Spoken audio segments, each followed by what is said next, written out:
Shalom and welcome to the Parasha Pod. I'm Rav Mordechai Rosenberg here with Rav Menachem Leibtag, and we are talking Torah together. Whatever you Chayei Sara. Very good. Whatever you are, whatever you're up to, it's time to learn. So, I've got a question on the very beginning of Parasha Chayei Sara. Every week you have a question. I do. This one is, it seems like not a very major question. It seems like a little detail. But for me, this is a really big deal because I once heard an answer to this question that really, really bothered me. And I don't know a good way to refute it. I'll explain. So the second pasuk of the parasha, Sarah dies in Kiryat Arba, which is Hebron. And Avraham comes, right? Vayavo Avraham. Avraham comes, in other words, implying he wasn't there. Lispod Sara v'livkota, to mourn for Sarah and to cry for her. And the end of the previous chapter, the end of last week's Parasha, Avram's in Beersheba. Beersheba, exactly. So it seems like Avraham is coming from Beersheba to Hebron. And the question is, why does Sarah die in Hebron? And why is Avraham not with her? Why is he in Beersheba? And I'll say that this seems like a small question maybe, but for me, I once heard an answer to this which was from a very significant Rav that attends this yeshiva, that gave an answer that he simply said, Avraham and Sara had separated. Because of the Akeida. Because of the Akeida. There was just so much trauma and that Avraham would go through with something like that. Okay. That they went their separate ways. So I'll explain my approach. I have no idea whether it's true or not. I don't think that's why we have Chumash.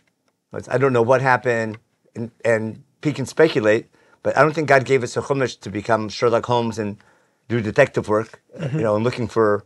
We do that in shul, how come? Trying to figure out what's happening between a couple or something like that. Right. I don't think that's the topic. And when I study Chumash, I'm not judging the characters. I'm trying to understand why we're chosen. Right. Now, those two cities, Beersheba and Hebron, are central in the life of Avraham Avinu. Because when Avram first makes Aliyah, he goes to Bethel, calls out in God's name. Remember, talks about God. That's his mission. It's a paradigm for what we need to be doing. From there, he travels to Elonei Mamre. And we saw in Elonei Mamre, he makes a name for God. He calls out in God's name. He does Hachnasat Orchim. He builds his Mizbeach. He has a treaty with his neighbors, with the people he goes to war with. Later, he moves to Gerar. And from Gerar, he makes the treaty with Avimelech in Beersheba. In Beersheba, he makes his Eshel, and he calls out in God's name. But when we don't hear about specific stories about Avram in his day-to-day life, the main thing he's doing is making a name for God, and God called him Kum mitalech ba'aretz, to make the rounds. He doesn't settle down in one place. He's nomadic, because he's a shepherd, and shepherds need to be nomadic. And those two cities, Beersheba, where he calls out in God's name, and Elonei Mamre, where he's doing his chesed, Hachnasat Orchim, and making a name for God. Like in Bethel, those are his life. Now, we don't know when the Akeida happened.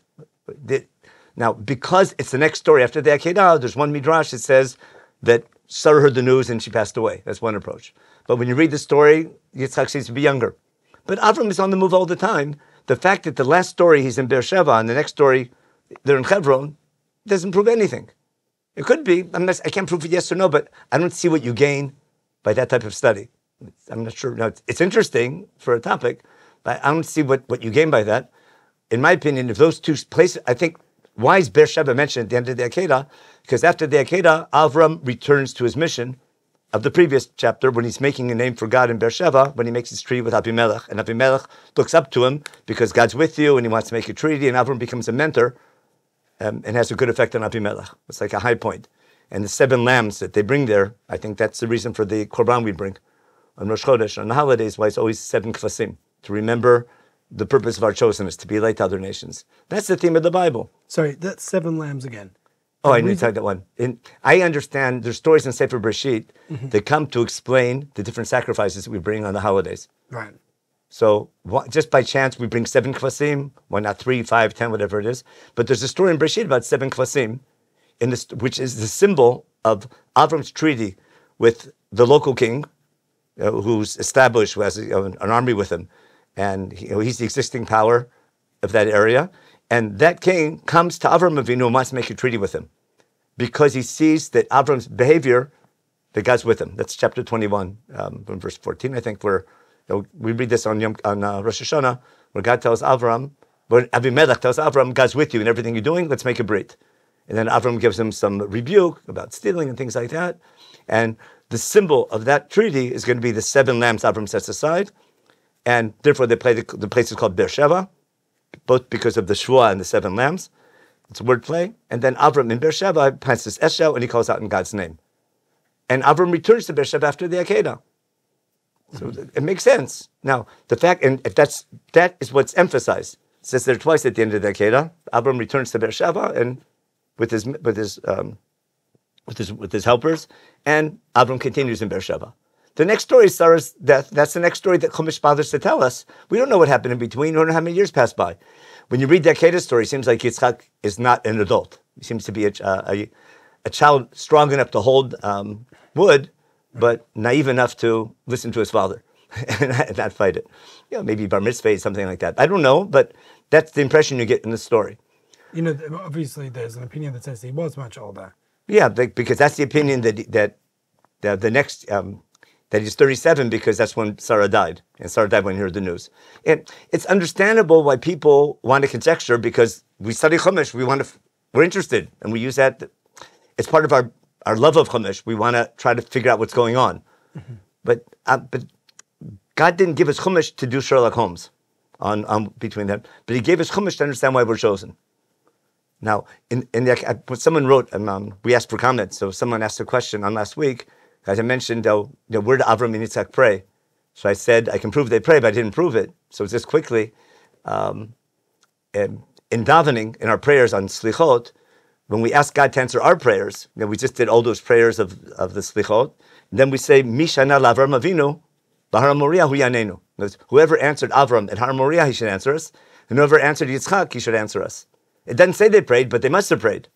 Now, I understand the prayer in a simple way, is that when Yitzchak's carrying the wood, and Avram has the fire, what's Yitzchak say? He tells his father, he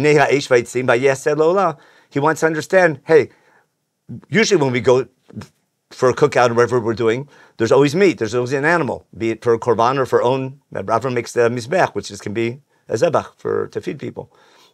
People back then, the main food was having a cookout, eating animals. So he said, there's no animal. So what's your word? Maybe it's me?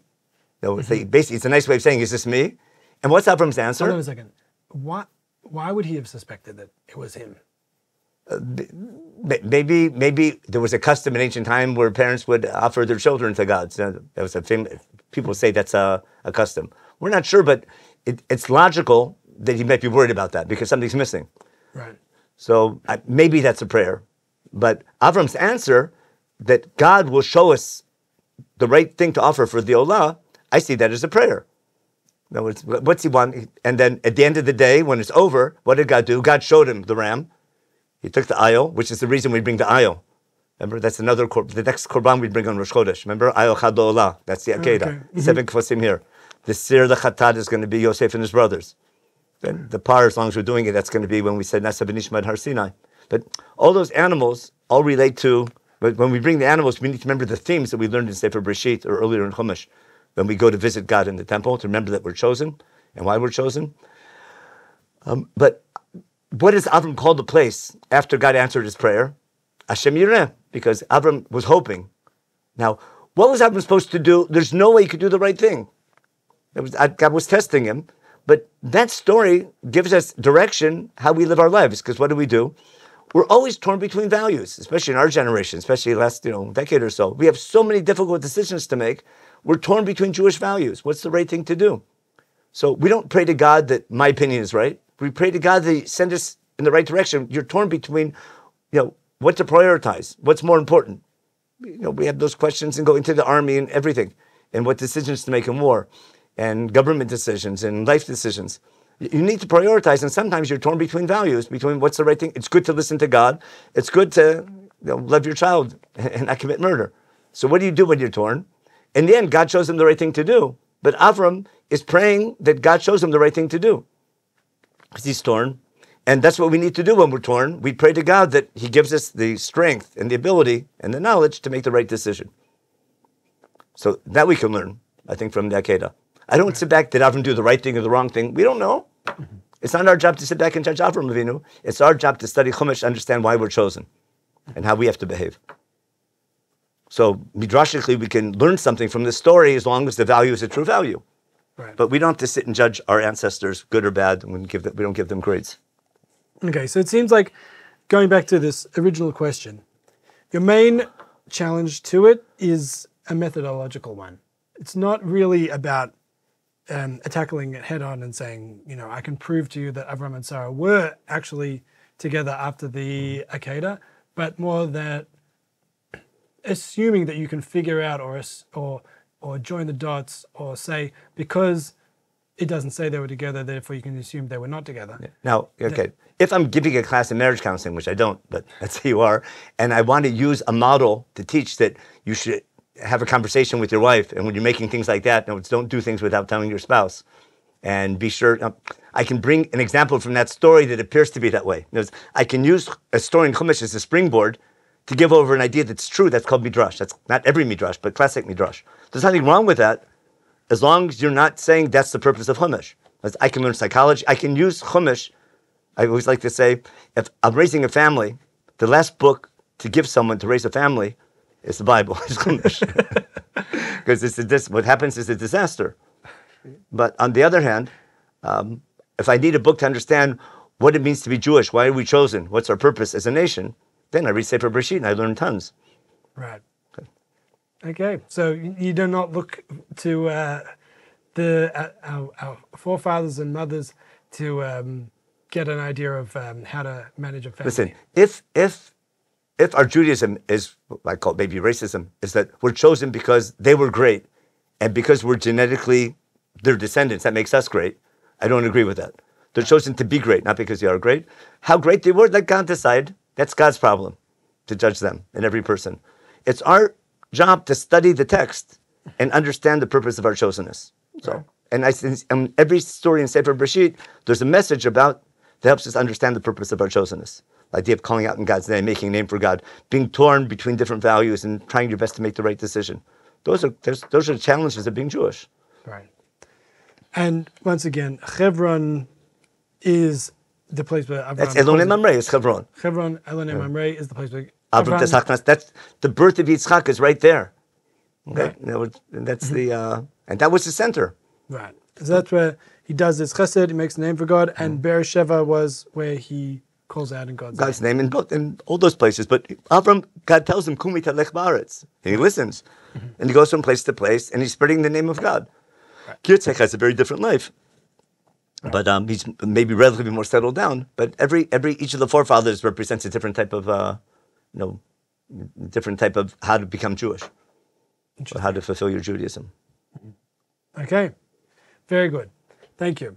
So, my next question is maybe slightly bordering on a political in a way, which is that a lot of people look at Parashat Chayei Sara and they look at the purchase of the burial plot, the Achuzat Kever in Hebron, as a form of proof that Eretz Yisrael is ours or Hebron is ours, and there's a mass people swarm on Hebron, and on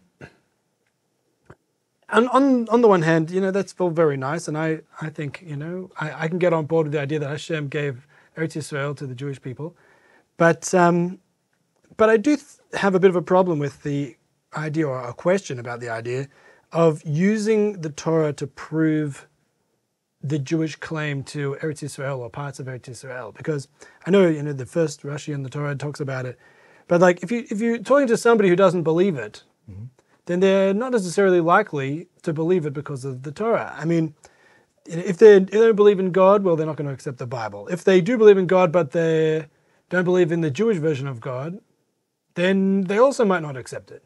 And even if they are Jewish, then they just might, but they look at it in a different way, they might just interpret it their own way. Okay. You probably won't like my answer, but the first Rashi in Chumash tells us the land doesn't belong to us. Chumash tells us it's Eretz Canaan, and it belonged to the Canaanites. Mm-hmm. That's what God gave it to. God takes it away from them because of their bad behavior, and He gives it to us in order to do good behavior. And maybe 20 times in Chumash, God tells us if we misbehave in the land of Israel, He'll take it away from us. Now, it's always our destiny to be there, but the land belongs to God. In fact, as you mentioned, this week's Parasha, when Avraham comes to Bnei Chet, how does he introduce himself? Ger v'toshav anochi machem. I'm a stranger. I'm a stranger. It means I have no land rights here because I'm a stranger. I need a place to bury my dead. Now, they think he wants a spot. So hold on, just to clarify. That first Rashi doesn't prove that it belongs to us. Rashi says exactly the opposite. It doesn't belong to us. It belongs to God, and God gives it to who's ever worthy. And he quotes psukim from Yirmiyahu when God's taking away from us and giving it to the Babylonians. Remember, Menachem yet Asher Yashar Beinav. Rashi's quoting the pasuk, he's quoting Rabbi Yitzchak's midrash, but he said the land belongs to God, who gives it to whoever worthy. And what's the proof? When God takes it away from us in the end of the first temple period and allows the Babylonians to take over, it's because it doesn't belong to us; it belongs to God. And because we misbehaved, He takes it away from us. He's going to bring us back when we're worthy, or even if we're not worthy, to become worthy. But we say every day in Shema, if we do a good job, He'll bless us in the land. If we do a bad job, He'll take it away. So that verse that he's quoting is a verse about it taking away from us. Exactly, yeah. Yirmiyahu chapter 27, I think. Wow. He's giving it to Bavel, the servant. That's explicit in Yirmiyahu. What's interesting, the phrase Ger v'toshav is twice in Chumash. Mm-hmm. Here, and in Sefer Vayikra. In the end, Parashat Bahar B'chukotai. A stranger and a dweller. A toshav, yeah, like a sojourner, but basically, I'm not an Ezrach, which means don't have land rights. What's God tell us? How come every 50 years the land goes back to its original owner? Remember? What God says, Kili kol haaretz, the land belongs to God. It's black on white in chapter 26 in Vayikra. Chapter 25 in Parashat Bahar, which relates to our Sinai, our covenant with God. And says, Ki gerim v'toshavim atem imadi. In our relationship with HaKadosh Baruch Hu, God is the owner, and we are temporary here. It's not ours, it belongs to God. Now, like in Gan Eden, we're chosen by God to serve Him. Remember, Lovdo Lo Shomra? So as long as we're behaving properly, we stay in Gan Eden. That's man. The second you misbehave, out you go. So now, but you don't go out forever, you can come back. So is the Gan Eden story like a model? Oh, for sure. That's a whole shir, but that's Parshat Nitzavim. It's pretty obvious in the end of Parashat Nitzavim that you guys can remember. I'll give you the bracha and the chala. It's the derech hachayim, derech hachayim v'amad natat l'necha bracha v'chala. It's all the same wording from Gan Eden, but that's the model. So that understanding that land belongs to God, and He gives it to us. In fact, when God promises the land to have Yerusha, to be sovereign in Brit Bein Abtarim, what did God say? One day, it might take hundreds of years, it'll take hundreds of years, generations later, one day you'll become sovereign. But one of the reasons you have to wait so long, remember, Kilo Shalem Evon Hamriyad Hena, in chapter 15, probably Pasuk 16 or 17, He's saying, I can't give it to you right away because I can't give it to you until they deserve to be thrown out. In Vayikra, we read this on Yom Kippur at Mincha, in chapter 18. God says, keep my laws, etc. This is the bad behavior of the Canaanites. Remember the Arayot, this terrible behavior, incest, etc. This terrible behavior, that's how the Canaanites act. Therefore, I'm throwing them out of the land because of this bad behavior. Their behavior was disgusting in the eyes of God. Therefore, God throw them out. You're getting it to set up something better. You keep my chukat mishpatim, you keep my laws, and don't go in their ways. Then you stay in the land. But you need to know, if you act like they were doing, if you misbehave, I'll throw you out. The land will throw you out, will vomit you out, just like it vomited them out. Because I need to know the land doesn't belong to us. I need to know this land requires to be worthy.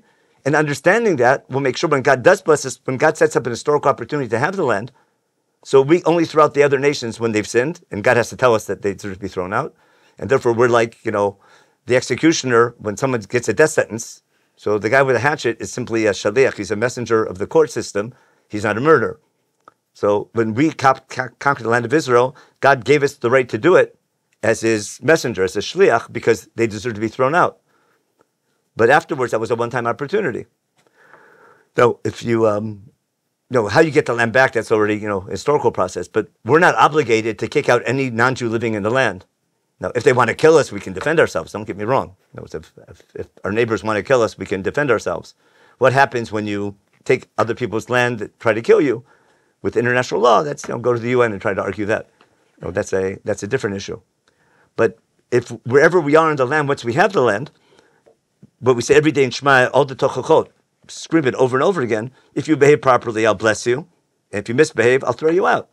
Maybe not right away. I might warn you for a while. I might send warnings and wake-up calls. That's what Yeshayahu said. That's what Yirmiyahu says. That's what all the Devim say. That we say it's in Chumash everywhere. It's an important educational message. I don't think it's taught enough. In other words, we have a responsibility to. Don't get me wrong. I'm a Zionist. I live in Israel, but you can worry knowing that our safety in the land of Israel, our security here, is a function of our deeds. If people really internalize that, they might behave a little bit better. That's how we talk to one another. Now, you can argue what's good behavior. That's a good argument. That's a serious argument. I want to do good. We can argue what's the right thing to do in a given situation. We can be torn between that. It's how do you prioritize your tzedakah money and things like that. What's more important, learning Torah or going to the army? Those are legitimate arguments between rabbis. You can argue them maturely. But if you argue with name-calling and lashon hara and lying and cheating and fake news and things like that because your goal is so high, that's exactly what Yirmiyahu was complaining about. And, remember, we're doing Shnaim, we're learning the story of Pilegesh Begivah. Right. So each side is sure that the righteousness is with them. So can you just briefly... Oh, the Pilegesh Begivah, that man sends his Pilegesh, she gets raped by people in Binyamin, and the owner, her husband, cuts her in 12 pieces, sends it out. How could such a thing be? This is our Jewish people. And the whole nation gathers to go to war against Binyamin because they want to try them with their court. And Binyamin says, no, we're going to try them with our court system. And then a whole civil war breaks out where 65,000 people, I think, get killed. The entire Shevet of Binyamin is wiped out except for a couple hundred men left over. But each side is sure they're right, and both sides lose. Right. And God's not on either side. But you can have a point, but that's not a reason to kill somebody. And they made a law: we can't give our daughter, but it's okay to kill the whole city of Yavesh Gilad. So you shouldn't, break an oath you made. You can read the story in chapter 19 and 20 in Sefer Shoftim. But terrible things happen when you don't have your priorities straight and you don't understand why you're chosen. When you have only one value and that's your only value, then things get really lopsided.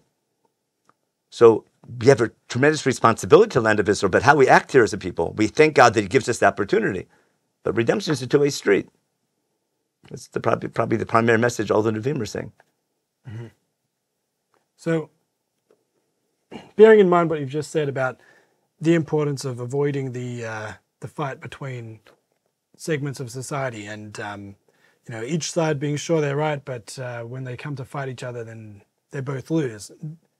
Taking all that into account, you mentioned along the way that our safety in Eretz Yisrael is a function of our deeds, and it's a bit of a hot topic at the moment. Our safety in Israel is a function of, how much Torah and mitzvah we keep, or maybe just about how much Torah is learnt in kollels, or maybe it's about going to the army and fighting.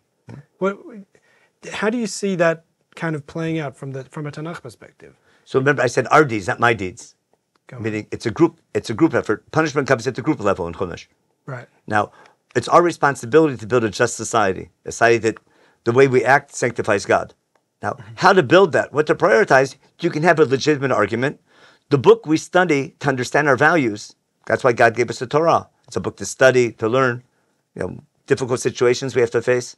But the idea of remember we read last week, doing mishpat and tzedakah, justice and righteousness, taking care of the needy, using your wealth properly, speaking honestly. Just read Parshat Shoftim, read Sefer Devarim, Tzedek Tirdov, and things like that.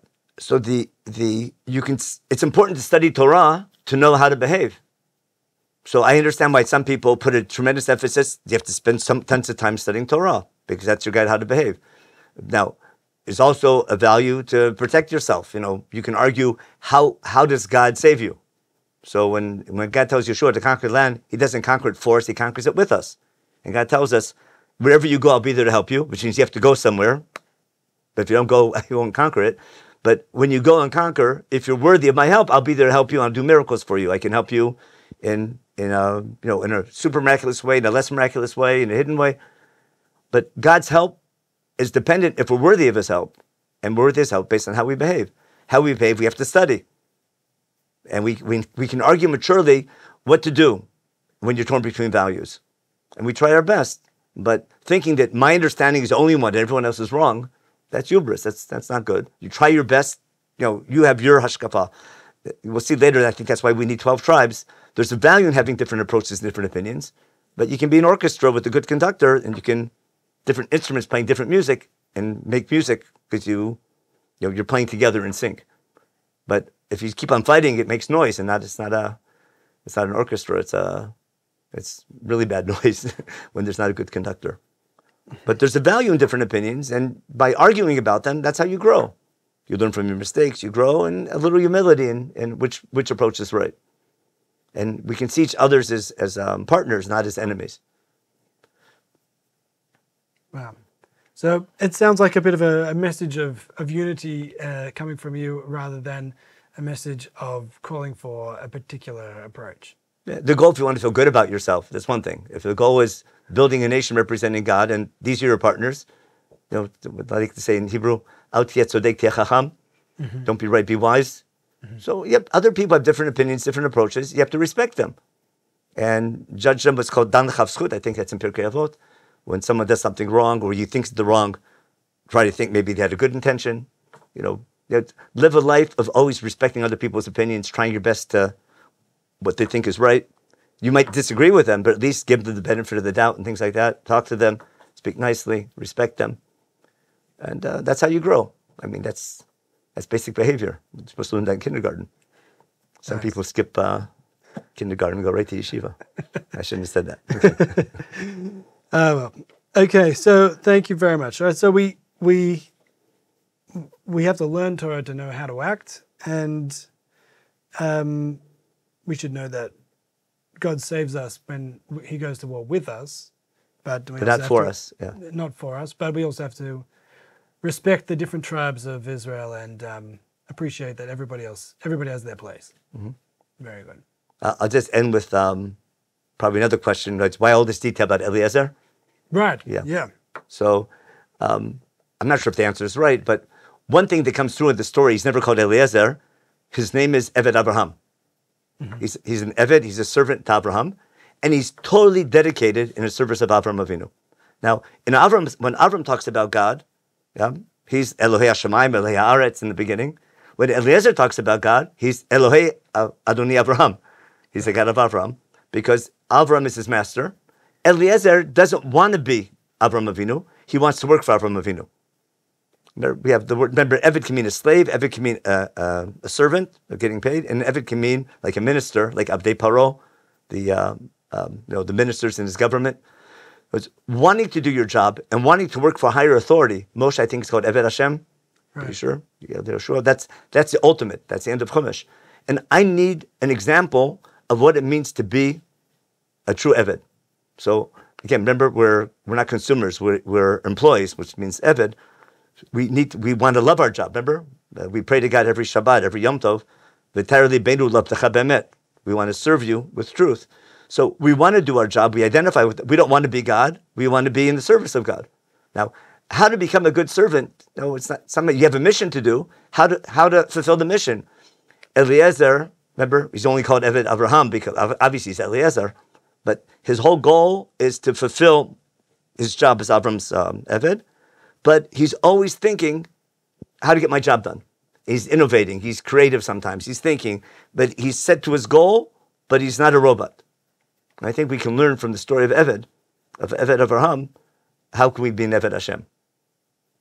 So we have to be keeping focus on your mission, what your job is, at the same time being creative, being, what you have to do, making decisions, talking to people. He gets the job done, doesn't he, Eliezer? He gets the job done. And we should get the job done. Nice. Very good. Okay. Have a good week. Shkoyach. Thank you very much, Rev Leibtag. It's been a pleasure. And thank you very much for joining us. I'm Rav Mordechai Rosenberg here with Rav Menachem Leibtag. Please like and subscribe and share this video or podcast. And There's a link on Spotify now, something like that. Yes, we're up on Spotify now if you want to subscribe there. And send us your questions, comment on the video or on the podcast and or on the post. And we'll see you next week. Shabbat Shalom. Shabbat Shalom.